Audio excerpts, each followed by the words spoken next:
All right, good morning, everyone. I'm going to explain what you do for the ties when you're playing the shoe pattern.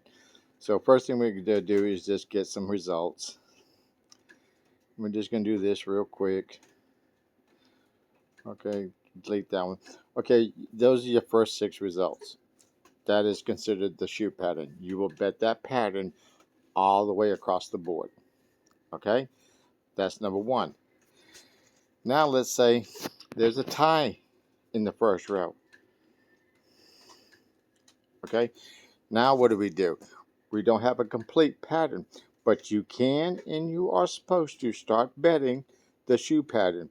So you will bet $5 on player and say you win. Then you'll bet $5 on banker and say you win. With this spot here where the tie is, we don't have nothing to bet against. So you just skip it. You just let it go by, because whatever result shows up next is going to take the place of that tie.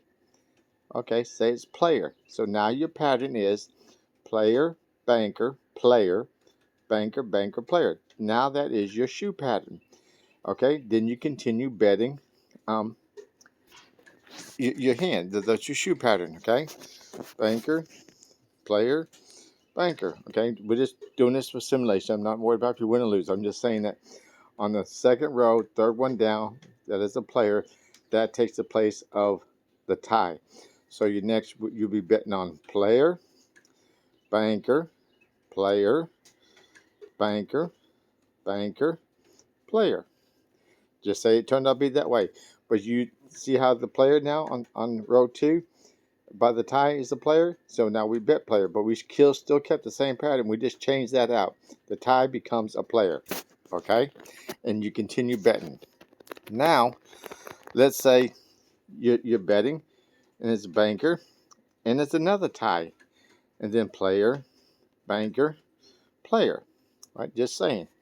And then you start betting again. You're still playing the shoe pattern because you have 5 of the 6 results. You just don't know what this tie is going to be. So you bet $5 on player, $5 on banker, and then say it comes out to be a banker. Now, okay, let's bet player, banker, player. Just be done with it. Now that banker on the third row, third one over, right after the 2 ties, now that becomes a banker. All those 2 ties became a banker. Now you have a shoe pattern of player, banker, banker, banker, banker, player. That it would be your shoe pattern. Okay. So what else could do? What else can there be? Um, if you're betting, okay. Say you get this accomplished. Now you're betting, right? And you're betting $5 on player, and then it comes out another tie, and you bet $5 on it. Well, just bet $5 again on the next one down, which is going to be a banker where the 2 ties are. You'd bet $5 on banker because that is your pattern. Then you'd bet banker again because that is your pattern. You'd bet banker again because that is the shoe pattern. And then you bet player.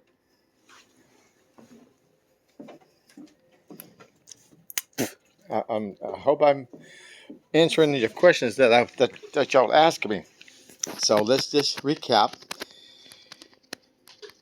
If there's a tie in the first row, whatever shows up beside it takes its spot.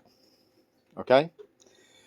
If you're betting and you're doing your progression and a tie pops up while you're betting, well, that's just a free one. You didn't win, you didn't lose. You just keep the condition. So now you, instead of betting $5 on banker, you can bet $5 on player, and hopefully you win.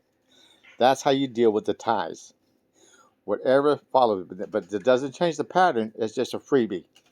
That's all it is. When it hits a tie in your betting progression, playing the shoe pattern, it's just a freebie. You didn't win, you didn't lose. But you keep going through the whatever betting sequence you're at, 25, 30, 40, whatever you're at. When the tie comes, well, your next bet is still going to, you're going to act like that didn't even happen and bet 10, 20, 30, $40, whatever it is, on player. I hope I'm making myself clear and y'all understand it. But whatever the shoe shows up, that's going to be your pattern. That'd be your first 6 results. That'd be your pattern. If you're playing, right, and it comes a tie, no big deal. You just act like it didn't happen. Then you bet on banker, because that's what's the shoe pattern is on row number 1 and spot number 4. Whatever's on the left of it, no matter where you're at in the shoe, the first row is your pattern. Okay? And if you get 2 ties in a row, well, you just got two free deals. Okay? If you get 3 ties in a row, oh well, and then comes player. Then comes player, and it wins. Ties just a free money shot. Don't worry about it.